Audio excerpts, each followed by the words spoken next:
Good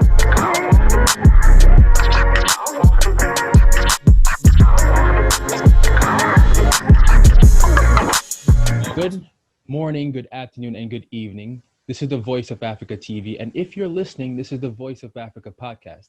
Today, we're blessed to have Ms. Flavia Tumusiime. Ms. Flavia is an actress, a radio personality, a voiceover artist, an MC, and an author. And what may be her hardest job yet, she is a mother. How are you doing today, Ms. Absolutely. Flavia? I'm great. It's been a rough day, but I'm good. Oh wow, what's wrong? It might. Not really wrong. It's just that it's the first day I'm home the past couple of days, and my son was really fussy, and so I've not really had any time to work. I've been doing my only job, I guess, in life, being a mom. Okay. Oh, that sound like you had your hands full, honestly. Yes. Yeah. Miss Flavia, can you tell us a little bit about your childhood growing up in Uganda? hmm Um, I'm an only child. Obviously, I think my parents decided upon that because my father died at the age when I was 9, and so they hadn't really tried. And then also my mom decided not to remarry, so you can imagine we were sisters more than mom and daughter. And I was quite sheltered, quite protected. To be honest, I'm not even sure how I ended up where I am because I was the child most likely to not do anything extroverts would do, but here I am. So it was fun, but I think very lonely as well growing up. But yeah, and also my entire teenage years were working, so I don't know if my childhood is any interesting. I mean, there's some context there. Yeah. Are there any role models, mentors that you had that you can confide in the process of you finding your career or just growing up in general? My mom, of course, because she was and still is a very big part of my life. I mean, till today, every time I get a new contract or any sort of job, big or small, I give her a call. It's just something that happens. I go through it with her, and she always, because she knows me best, she walks me through, okay, this is why this is good for you. This is why your strengths would be great here, or your weaknesses would, do this, do that. So she's always in my corner. And then also getting into entertainment, someone called Banji, the late Banji, unfortunately passed on. He was in TV with me at the time, but he was much older than me. And he is the one who said, when I hear you speak, I feel like you've got a voice for radio. Do you want to try that? And that was a statement that got me to diversify my career and to even being who I am today. So I think those two were very critical in my career or start off. Okay. So, throughout your professional and or educational career, did you ever find that you have to prove yourself or defy people's assumptions or expectations of you because of your gender or? Of course. I feel like that's the one question anyone can answer, regardless of the country they're in or grew up in or work in. It's because we're in Africa, I'm going to speak from that perspective because I've worked in a couple of African countries. And for some reason, it's almost like you can't do the job, first of all. Then you prove you can do the job. And now it's like, are you trying to be like a man? Are you trying to be like us? And then you're like, no. So you're constantly answering a question. It's, why do you want to compete with men? As a woman, can you? Then you prove you can. Then after you prove you can, it's almost like, oh, but maybe the boss likes you a certain way because you dress a certain way. And so you're proving that it's not how you dress, it's not how you speak, or it's not what you look like. It's merit. Then even after you prove it's merit, there's that doubt or that push for people to always prove that a guy can do it better than you. It's worse in entertainment because they look at us women as possessions, as objects. And so you must dress a certain way. You must be half naked to be entertaining. You must speak a certain way and be vulgar to be entertaining. And so when you're a decent person and you try to come off as decent and try to be another personality or try to be different from what they know, then they'll fight harder to break you or fight harder to throw you out of the industry. And so I feel like I've had to contend with that even in the beginning. Even when you had married, somebody, if it was a guy, they were always trying to like do something to discredit you. Today, I think it's different because now, I mean, the internet has opened the world. People speak up a lot more. However, now what we're dealing with is the pay gap. Is that somebody believes as a woman you don't deserve a certain amount. They believe they can pay the guy a lot more because he's a guy. He's going to take care of the family. He's the head of the house. I mean, he's a guy. And then for you, it's almost like, but you're going to get married, or a guy's always going to take care of you. And you're like, we're in a Mm, professional setting. mm. Why would you even say that? But it happens. Trust me. You can have a boardroom meeting and somebody will question you on a personal matter to make a decision professionally. It's crazy, but we soldier on. Also, does that you've created foundations for women or like women empowerment? Correct me if Yeah. I'm wrong. So does that play sort of a role as to why you created it? Absolutely. I mean, the first time years ago, I was given an opportunity to host an event, be an MC. I was excited until the gentleman who had hired me said, "Oh, okay, you're going to come up to my room." And I said, "I'm sorry, what?" And he said, "Yeah, so you think you got the job because you're so pretty?" I said, "No, I thought I got the job because I was good at what I do." And he was Wow. quite serious. He literally refused me to hold the mic. I was at the event as an MC, but not being an MC. And I had to really talk to, the bosses and to make sure things were right. I almost didn't get paid because he was angry. And I made peace with that. But then after that, I said, okay, there must be so many other girls who will come after me who will experience this. If the women before me did not break the mold, because this gentleman said to me, "You're not that special. The women before you have been doing this. Why are you special?" And I said, "That's it. I'm breaking the mold. I don't need the other girls coming after me to be able to, they must trade on merit. They will not be trading their bodies." Even till today, when I got pregnant last year, there's a lot of jobs that were taken off the table just because you're a woman, Mhm. you're childbearing, and so you're not good enough. And so I said, wait, wait, wait, wait. I'll prove it. And so I fight so much to have the younger girls who are getting into the space that I'm in or have been in to at least have a fair ground. Yes, and we commend, and we at VOA TV commend you for doing that. Awesome, Thank because I you. feel like sometimes in the entertainment industry, there's always this stigma that women can't do either as much or there's always something that, and Yeah, it's just yeah. honestly. So, how do you go about encouraging women in the industry and to develop, and look to develop and find female talent? Okay, so it's not easy, and I'm gonna say this openly because I think women know it. We don't really like each other much as women, and it's not really our fault. I think we've been pit against each other from childhood, by the industries, by careers, by family. But it's just something that happens where women are told not to work with each other. But one thing I tried is that when it comes to opportunities, I'm not a politician. I will not be staying in the same place for so many years, just trying to be the same person. I mean, I pave way for others. And so an opportunity will not come and I say, oh, it's me who's the best person. I'll do it forever and ever. I'm always trying to say, hey, there's this voice over opportunity. Would you like to do it? Because your career in radio could grow from there. Hi, would you like to? I'm always putting forward a woman's name with or without her permission, because she needs to be in that room. And so I always do that. And also, secondly, I try and mentor the ladies in my industry, because obviously I've been in it longer. And so some feel comfortable to come to me and say, okay, I've found a handle at ABCD. You've got the experience, you've got the networks. Can you fix it for me? Can you help me here? And so I'm the go-to person. And also, discretion is very important, because some of the things these women share is not stuff you should be tweeting about or putting up on Facebook. And so I'm glad to be the voice that they can come to and say, okay, she will listen to me. She'll walk me through the journey. And if I need to use my networks or favors out there to make sure you're good, I will.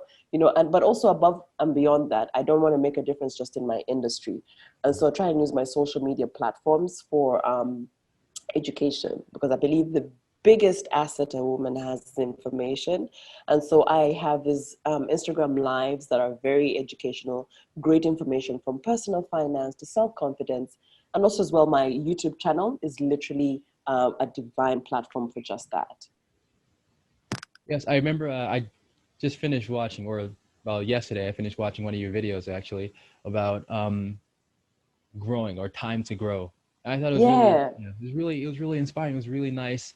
I felt empowered to get Thank up and you. start to work. It was really, I really appreciate it.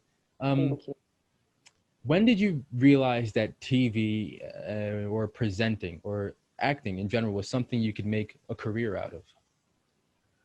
Um, okay, so I'm going to be the African and say career to us means money. And because I started TV at 14, it Oh, wasn't, I was just really doing it because I was bored. You're an only child, you're home, you're watching TV, or you're sleeping, or you're playing dolls. Like, really, you're not doing much. And so my mom thought that's one way for you to do something on a Saturday. And I did, started on a teens show. And for some reason, everybody thought I was good. And so they started to offer me more shows, they started to offer me more slots, more time. And then you would see when people make, go above and beyond just to make sure you're comfortable on the TV. So, for example, I was in school, and so they had to write to my school to let me come out of school at a certain hour to come and record the show. And I'm like, okay. I mean, they're going really above and beyond just to make sure that I'm part of this channel. And that's how I go say, okay, maybe I'm not so bad at this.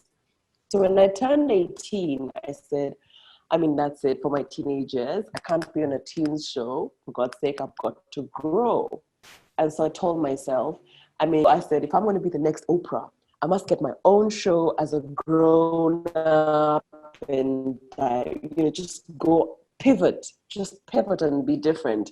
And so I did, even if at that point there was nobody who had been like me. So there's no one I was seeing and saying, oh, a template, this works.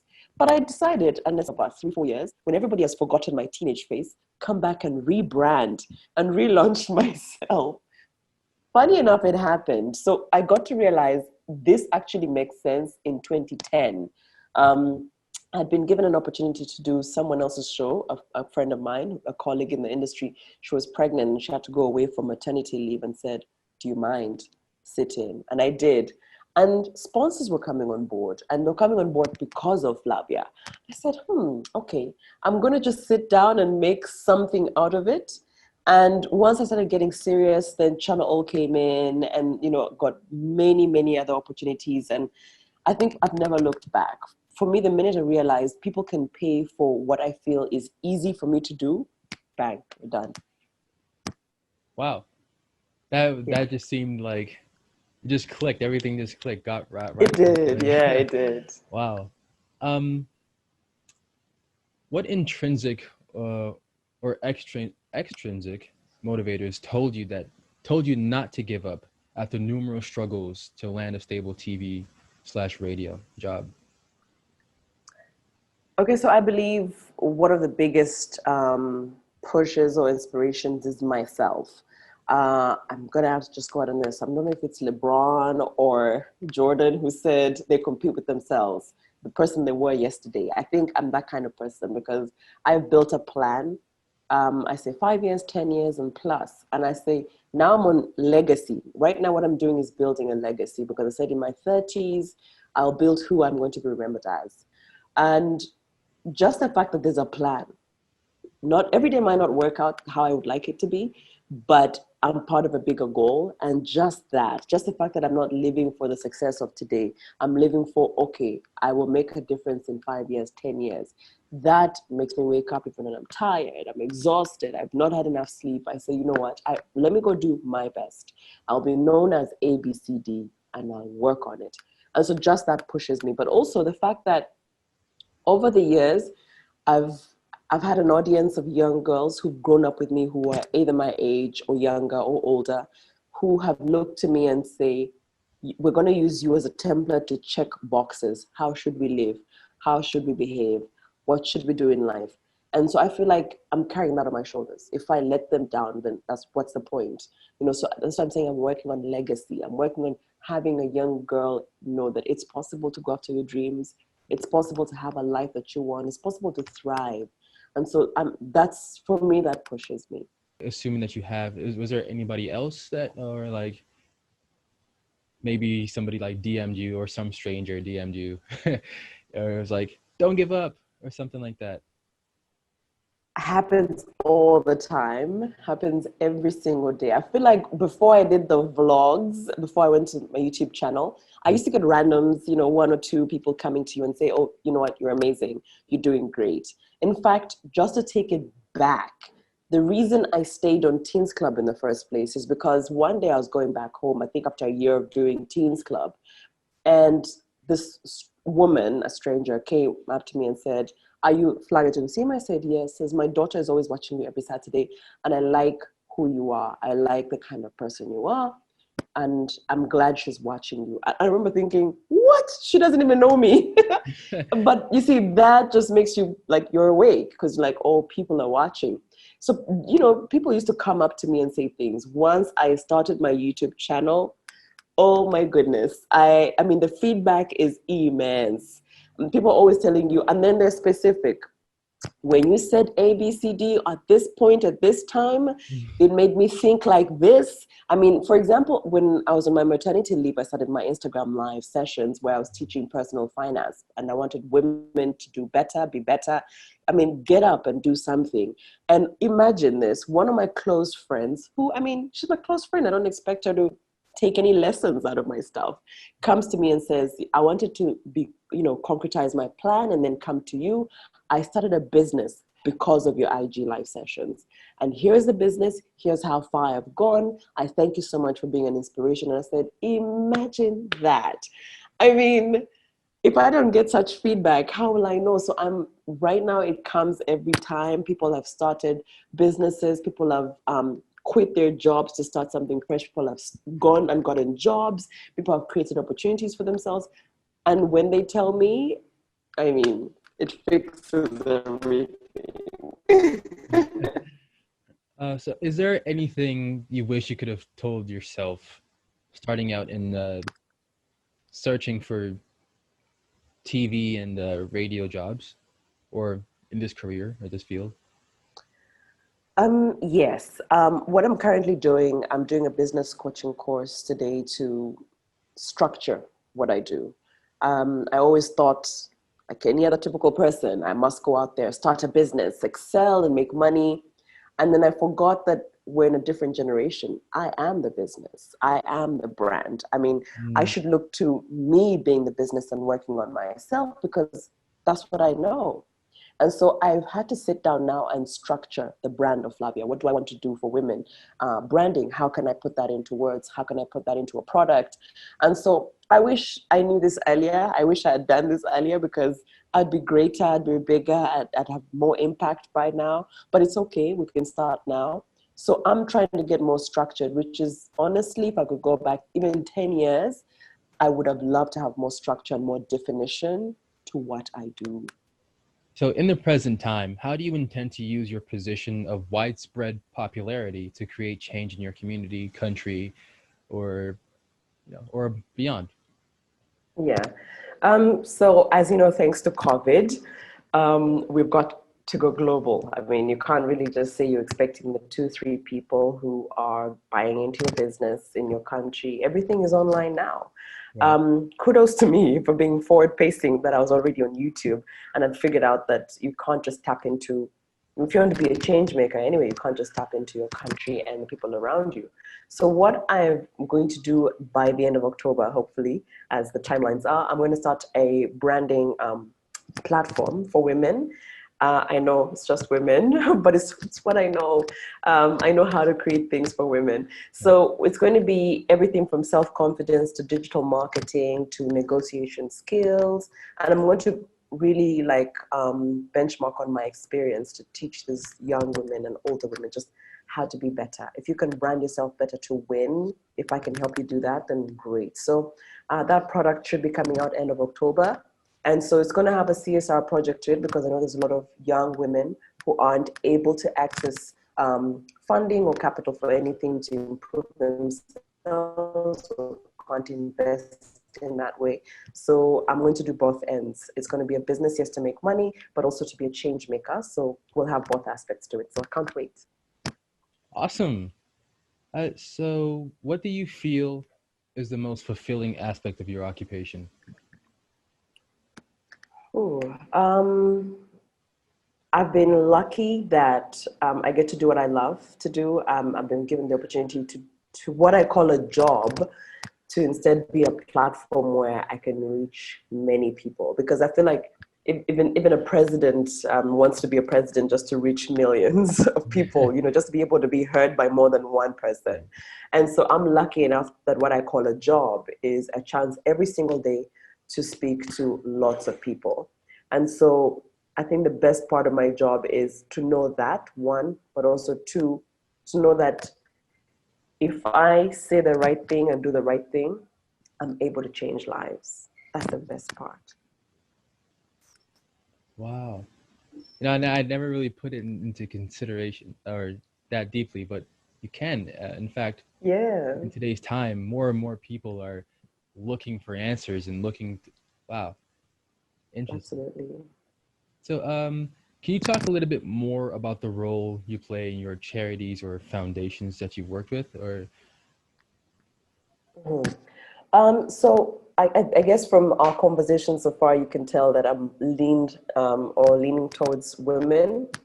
It's not by mistake, but I've always done my own charity. I think what I had not realized in my own personal philanthropy is I was subscribing to the Bible notion that if the left hand gives, the right hand should not know.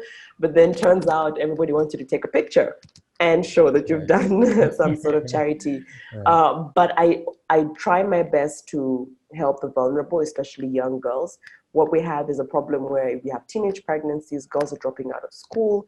And so last year I subscribed or partnered with Fawe, which is an education forum here by women, by the way. It was started by women. And what they do is that they rehabilitate the young girls who've gone out of school for whatever reason: rape, incest, I've had a child early, abortion, and I can't afford it. And so what we do as members is that this little money that you put aside every year is what helps the foundation of the forum to take these girls back to school, to facilitate them and their children. If the situation isn't good, then they actually get them a home. And so they're really doing so much. And I was brought on board to host one of their fundraiser events. And I said, why just fundraise once? Let me become a member and make an impact every other year. Okay. So, can you further explain the personal importance of creating limitless breakfast and how it's been able to encourage young girls to get a higher education? Limitless breakfast, my bad, is something I started about 2 or 3 years ago. And at the time, I was feeling a bit boxed in Mm. because what's success? I mean, somebody would have looked at me 3 years ago and said, "You've done it all. You're happy. You're great. Sit down. Be happy." And I was unhappy that they expect a woman to be happy with little. Mm. A woman can't be ambitious. A woman can't dream big because Mhm. you must wait for the man in your life to dream big and then hold on to their dream, sort of like you know, a boat. But I said, we must raise a group of women in the country who know that they can dream, give themselves the Absolutely. permission to dream Absolutely. as wide as they can, dream as big as they can, and it not compromise who they are to society and to themselves.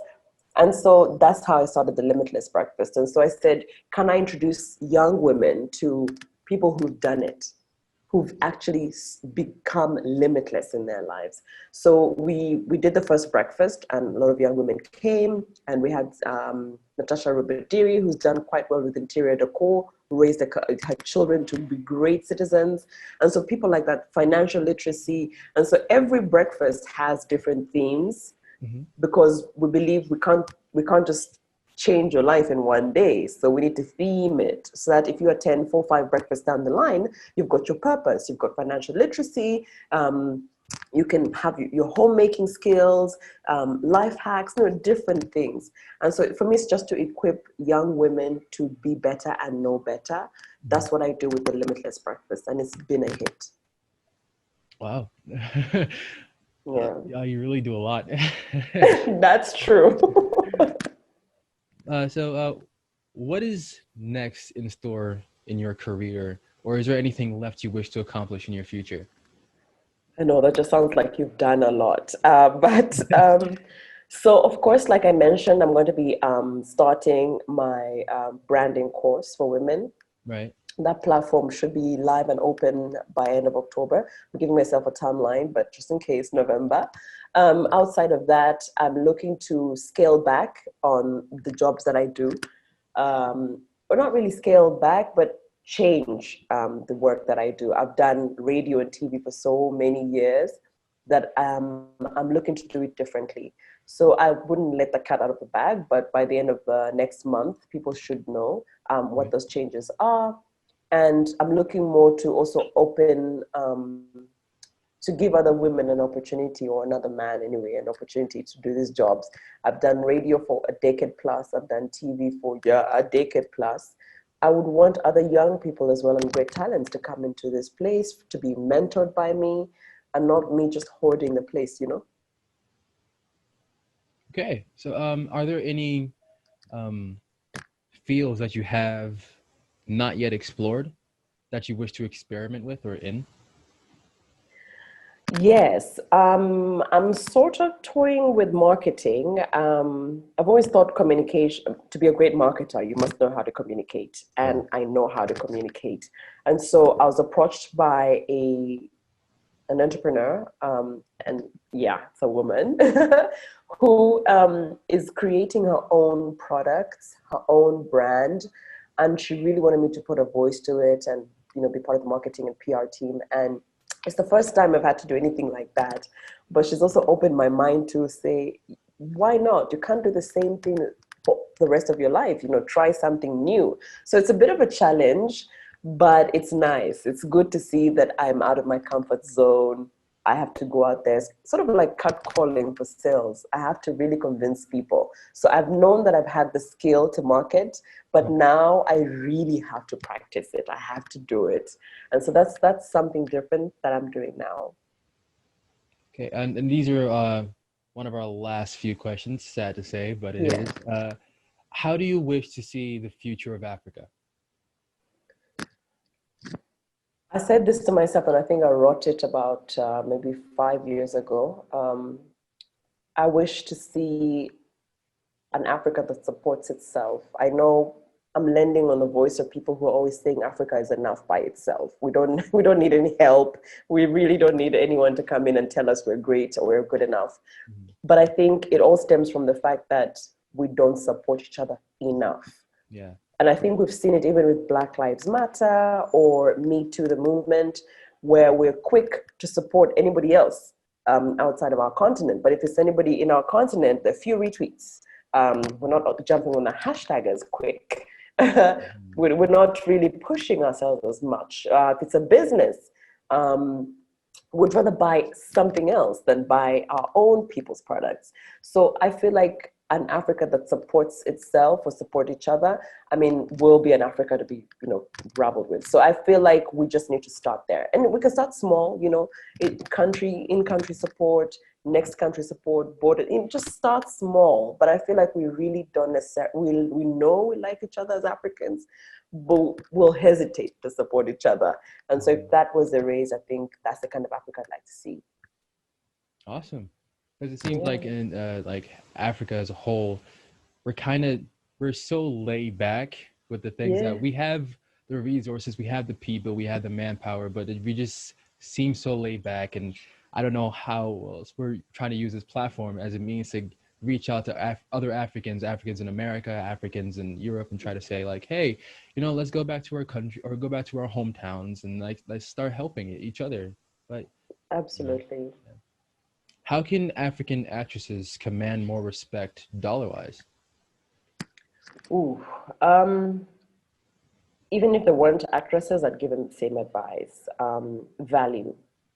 If Value. you can increase your value, you definitely, I mean, I know it's hard. I mean, even I'm fighting that whole paying me less than a man, yeah, till today. So I get that. However, they can't deny your value. When you have the value, you have it, man or woman. So I feel like actresses need to add more value to themselves. I mean, don't just say I'm an actress, I'll get to set and I'll act. I mean, I was in that industry for years. And it was unfortunate that, especially for Africa, not every single country in Africa, but I found that here in Uganda, not every actress was trying to better themselves, you know.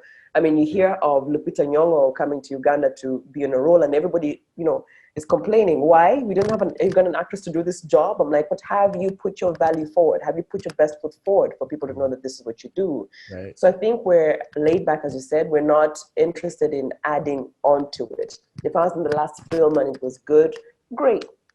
I don't need to know how else to put characters out better. I don't need to improve myself. I'm good. You know, so that laxity needs to just die. You know, I need actresses to see how best they can memorize their lines, and see how best they can describe characters and personas. I mean, do your research all the time. Just be ready before the opportunity even comes. People will not deny your value. So how can the Voice of Africa support your causes? For now, to be honest, it's just my platforms. But also, I think once the branding platform starts, it would be great, because what I'm trying to do is have a CSR platform to it, where companies or organizations or individuals at that, because people have always said, how can we support, can help me to reach younger girls, because I know that there's a big generation of 25 onwards who can pay for their branding investments, but there's girls who need it. Because if we get somebody at 16 and help them to have that self-confidence, for example, they're not going to get into as much trouble. If we get them at that age and help to encourage them, give them some self-confidence and just boost their life, then they'll be ready for this life. They'll be ready for this generation. They'll be ready for this phase of life. And so I'm trying to take the courses into schools, and that's probably where I'll need the biggest support. So once it's online, I'll definitely come to the Voice of Africa for the support. Well, awesome. And this kind of ties into what you said, but how can, or do you have any advice for any of the youth that are following you or following in your footsteps? I mean, the youth that are following my footsteps, and I'm glad you even said that, following your footsteps, that's a dangerous thing to do. Just like we liked Oprah and looked at Oprah, we didn't want to be Oprah. There are certain aspects of Oprah's career that I liked. And so those are the ones that I wrote down and tried to emulate. And so a lot of young people like to copy and paste. Oh, she talks like this, I'll do it. She dresses like that, I'll do it. Why? Because I'm sure that's how she succeeded. No. My advice is, don't copy and paste someone's life because you assume that's how she built or he built success. Find your own voice to it, but emulate certain aspects of the people you know, their lives, people that you like. Pick parts and say, she speaks well, he dresses well, he negotiates well, he has this skill. So just get bits and pieces of what you like in those people and build yourself. So try and be you, find your own identity. Okay, and that's all we have. That's all the Thank questions you that we so have on much. VOA. Thank you for taking time out your day to come and do this with us. It's really nice. It's really nice to hear you talk about the youth, talk about women empowerment, and I feel like that's not said enough often, or often said enough. But Yeah. you know, well, thank you. So, if anybody would like to watch Miss Flavia's vlogs and or her motivational speeches, you can find it on her YouTube at Flavia Tumusiime. Did I say that right? Yes. Yes, you said it right. Awesome. Flavia Tumusiime. Well, thank you and have a good one. All right, bye. Bye.